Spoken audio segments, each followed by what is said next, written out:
All right, back in action. Starbow Invitational Tournament, $1,200 on the line, sponsored by Twitch TV and Razer, and of course a large significant portion of the prize pool for today did come from donations from the wonderful fans of Starbow, so big shout outs to everyone who got involved one way or another.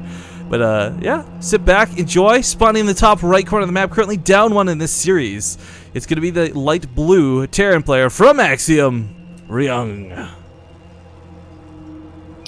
And in the bottom right, as the red Protoss, it is RSVP. You know, I kind of like the small aggression Ryung did early. I thought was neat, but I'm wondering if maybe he felt too pressured to do damage after receiving the Sentinel harass. Like, if that's what caused, because a lot of that map was him trickling, right? Like, there was no stacking units up. There was no nice big push. It was, gotta get there, gotta get there, gotta get there. Yeah, I could see that, thinking that he took a lot more damage than he really did. It's like the opposite though. Like in StarCraft 2, when you are behind as a Terran player, your first instinct is to be really aggressive and, you know, drop everywhere or try and deny his third or whatever. But with mech, like sometimes your better choice is actually just to sit behind. You know, you're going to be a little behind economically, but because of the way that the high ground works and whatnot, and like a lot of the thirds on these maps are very designed to be very well protected.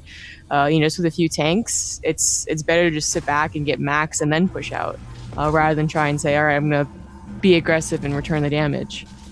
I feel really bad about saying this because, like, I want to say, like, my reference for Terran players, but really it's my reference from BCQD because he's been, like, the Terran go-to guy for a lot of Starbow. But, I mean, mech is something that I love watching versus Protoss. To date, from the ESL tournaments and the random games I've cast for Starbow, I haven't seen anyone be able to make bio work versus Protoss, like, at all. Not because it's, like, underpowered. It just mechanically doesn't seem to be there. What I do find kind of interesting, though, is a lot of Protoss players that... I'm not saying RSV would play into this sort of, I guess... stagnant play style, but like they get stuck in Dragoons, right? Like, I don't know if you've been watching a lot of Starbow as much as me, Zombie Girl, but it's like a lot of the times it's like, oh look, it's a mass Dragoon army. Now what? Like, well, I did mention that's what it is. That's what it usually boils down to. Well, no, that's what I mean though. Like, it's not just like one example that we're citing, guys. Like, I'm talking like in a widespread variety of like multiple ESL cups, multiple Starbow tournaments. Like, that is kind of the go-to. That's also the one thing that people find to complain about Starbow, you know, because they're looking for reasons to hate it just because, and they're like, well, it's nothing but mass Dragoons. And I'm like, yeah, I mean, there's a lot of Dragoons, but there's more to it. What I'm hoping today is, like, whether it's a match we cast or whether it's like the finals or something, I want to see some good Protoss Arbiter play, because Stasis Field gets me giddy. Like, it's got that nostalgic factor, sure, but like when used correctly, it is like one of the most powerful things you can do in the game. Oh, he's going for Dragoon range, isn't he? So... Dragoon range. This'll, for those who don't know, by the way, for some really annoying context, if you get Dragoon range, the Singularity Charge, you can outrange Marines in a bunker that don't have their upgrade as well. So, on the top of the ramp is really the only place Ryung will be able to fight without a siege tank. But, as we see, getting the siege tank. So this is pretty much the safest build you can do, is this one base, get a tank, and you usually are getting siege mode at the same time. If you get mines, you can do like push-outs, but against Dragoon range, it becomes a lot harder because they can kite you, and they can kite you fairly effectively, you know, because most of your buffer is Marines, and Dragoons do well against those. So I'd be surprised if Ryung actually did push out with that, and did he actually finish it? That must be really fast upgrade. Oh, I canceled it. Oh, for the Spider-Mans? Yeah, he canceled it. Okay, I like that, and he should start siege mode. I'm not sure why he's not. I guess he really wants to just get the number of tanks up rather than the tech up, which RSVP actually isn't doing a lot of aggression. He's waiting. Yeah, it's weird. Like, I was kind of thinking about last game. Like, I kind of understand not wanting to go for siege mode at first because it's a big expensive investment, and honestly, like 1 or 2 siege tanks in siege mode aren't exactly like the best things in the world. They take, like, what was it? It's almost like a 4-second cooldown, isn't it, on their attacks? Like, it's something really, really long. So it can sometimes, when you're being aggressive, be ineffective, but in a defensive standpoint, siege mode is like kind of necessary, I'd say. It is. I strongly agree that it's necessary, and finally Ryung is he is getting it. So he's not gonna be able to push out. You know, there's no vultures, and the Marines are gonna die pretty fast to the Dragoons kiting them. So this is just, you know, get out of my base, you know, so I don't get the bunker up pretty much, and I can actually get the command center down. You know. Well, actually, never mind. Getting the command center on the high ground is not a big deal at all. But RSVP, of course, can freely do kind of whatever he wants. He knows that he has the map control right now with Dragoon range. and as such, he's teching up to, you know, observers, which isn't actually that high of a tech, but if he wants to, he can actually throw down some more.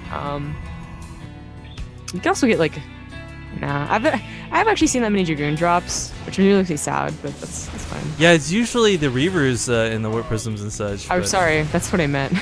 Reaver drops. Oh, I was gonna say, like, well, legit, Dragoon drops could be, like, because you don't warp units in anymore, right? Like, you want to be able to just carry, like, 5 Warp Prisms full of units across the map, maybe. Catch your Terran opponent off guard because he's fully sieged up at the main. Like, it's not unviable. There was, I want to say, was it Huesa? I'm sorry, guys, I can't remember the names all that well because Starbow's not nearly as ingrained in my brain yet. But I think Huesa did that not too long ago in front of the ESL Cups, where it was, like, a ton of Warp Prisms full of Zealots and Dragoons. It's actually pretty effective. Yeah, it can definitely be very effective, and it's something very, you know, fun to watch. And it's actually really effective at like breaking thirds. It's like what you need to break the third. On Fighting Spirit, you need to drop those zealots on top of those tanks, you know, so you can actually run up there. But I guess we're gonna be seeing that from RSVP. He's just playing pretty darn standard. Should be getting a potentially fast third as well, and of course just keeping right outside that base. You know, usually by now your stalkers are to run away because you're afraid of the stim timing, but with tanks and an observer, they're so slow that you can just stay around here. One of the key factors too, in regular StarCraft, if your tank's in the ledge like this, you're kind of asking for it to be picked off and killed.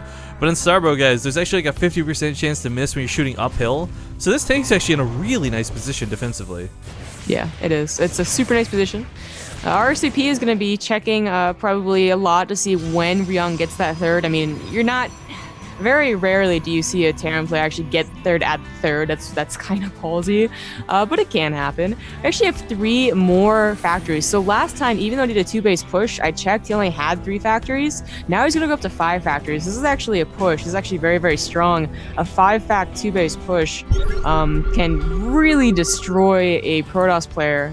In Brood War, it was like the go-to cheese, I would say. That's not really cheese, like all in. That's the word.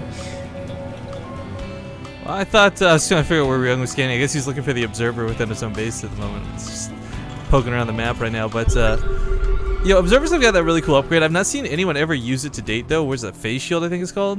Yeah, phase shield. Makes it so things can't, like, auto-attack it. You have to, like, target it down. It's like... Oh. It sounds like such a good upgrade that you think everyone would get, like, all the time, always. But I've still never seen it used in any Starbow cast I've done. It's kind of like...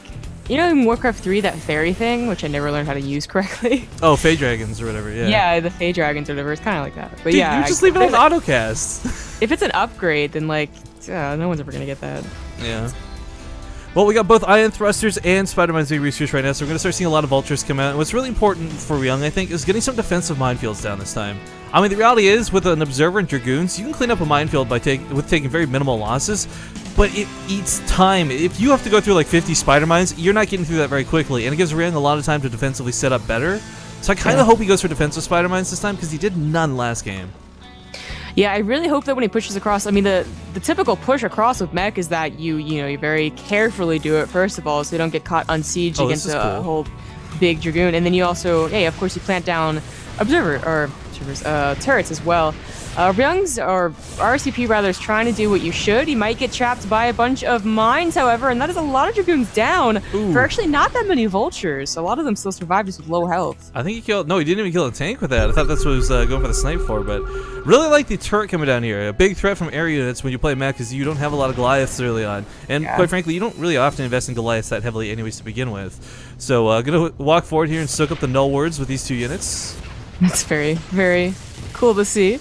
And of course, he's going to start that siege up. RSVP honestly would have liked to have stalled a lot more. I mean, a 5-fact is just really, really powerful.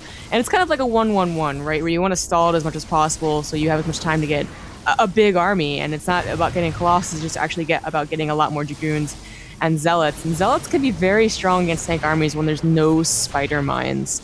And this is what I was talking about too. Like, look how long it's taking the Dragoons to clean this up, guys. Like, they're taking no damage from it, but that's good, like 10 seconds wasted. It's not really wasted right now because he's actually afraid of Ryung pushing in, so he doesn't care about like. Right, but I'm just saying, like, this is the sort of thing I like seeing out of Ryung, like actually having the Spider Mines down defensively, offensively, whatever, rather than just saving them for the Dragoons. You know, that sort of entrapment scenario. But we finally have Goliaths out. Tron Thrusters or boosters researching right now. We'll give them a little bit of extra range on their anti-air attacks, and of course, finally trying to get these missile turrets down. Big Spider Mine drop though. Ooh. Ooh. Nice connects. Yeah. Oh, the Zealots just get absolutely oh my god. There's so many vultures left over, the Zealots actually, and the Spider-Mines, of course, that were put down really, really good. So RSVP lost a chunk of his army right there, and Ryung is going to continue pushing in. Yeah, just kind of leapfrogging in slowly. With the turrets being built on top of this now gives cover on top of the Goliaths. Goliaths, of course, don't have the most damage, guys, but they're still good anti-air to have mobility-wise. Yeah. But does Ryung know about the third? He does know about the third. So okay, we got a couple vultures segmenting off down there. There's a cannon to defend, but the cannon can only stay alive for so long. It's actually going to save the mineral line. Yeah. Kind of surprised he didn't chrono boost it just to make them die a little bit faster, but whatever. Yeah, whatever. RSVP is in a really sticky spot because even though you can like stay back and build up your army again and maybe push out, it's like so much more difficult, especially without any tech at all. Like, he doesn't have Storm, which can be helpful against a mech army. He doesn't have, of course, the Arbiters, which would be really, really helpful. So, he would want to surround, he would want a lot of Zealots coming in, like the drops going on, but there's a turret there, so... I'm loving the wall he's putting down, though. This is going to choke out the Zealots in a huge way. Like, he's actually building a supply depot wall, guys, underneath this barrier. I didn't even see that. Wow, that's pretty cool. As we can see, tanks, by the way, if you don't know, in siege mode hit for like twice as much as they normally do, guys, but they have like twice the cooldown as well. So a little bit harder to use, and Zealots become a little bit more effective against them. Now you might be looking at these Zealots going like, wow, those guys are walking fast. That's because this leg enhancement's not Zealot charge anymore, so they physically get like a speed upgrade. Think of it like metabolic boost for these Zealots. Yeah. Also, you might be thinking, like, why did he not do any damage? Why was he just running past the mine or running past the army? You can mind drag. I'm not sure if that was what he was trying to do, but mind drags in the tanks are also a good way to this is looking great for RSVP.